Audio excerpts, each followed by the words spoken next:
Sup les gars, c'est votre Blacky back d'une vidéo. Aujourd'hui, on se retrouve pour une vidéo news où on va parler du rappeur 6ix9ine. Bon, pas vraiment 6ix9ine, mais de ses partenaires qui sont concrètement dans la merde. On va parler de la personne qui a tiré sur Chef Keef pendant qu'il était devant l'hôtel à New York. Est-ce que vous vous rappelez de cette histoire? Donc c'est parti. Comme d'habitude, n'oublie pas ton pouce bleu et de me dire ce que t'en penses dans les commentaires. Ça commence vraiment à être compliqué avec l'histoire de 6ix9ine et de ses ex-partenaires, mais je vais essayer de vous faire un bon petit résumé.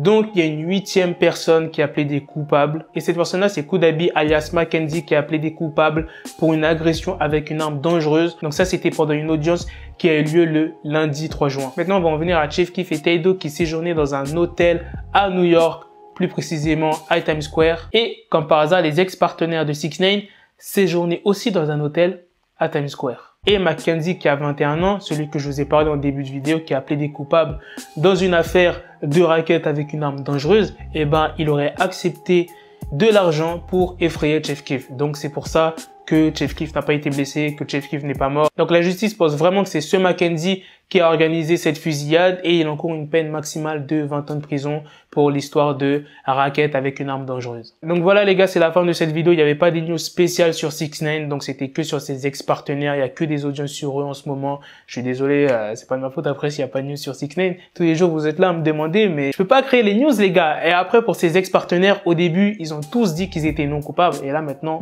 pratiquement tout le monde dit qu'ils sont coupables, même 6ix9ine.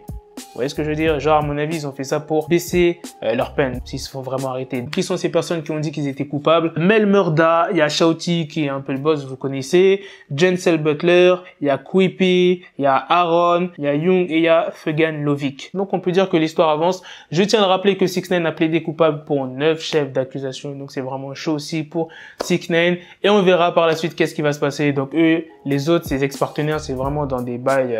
Bon, 6ix9ine aussi, c'est à peu près les mêmes bails. Donc, raquettes, armes. Bref, si vous voulez plus de vidéos sur les ex-partenaires de 6ix9ine, qu'est-ce qu'ils vont devenir et les peines qu'ils vont avoir, vous me dites ça en commentaire si vous voulez que je vous tienne au courant et s'il y a une news sur 6ix9ine. Bon, ça, j'ai même pas besoin de le dire. Je sais que vous allez dire oui. Bref, à la prochaine les gars pour de prochaines vidéos. Peace.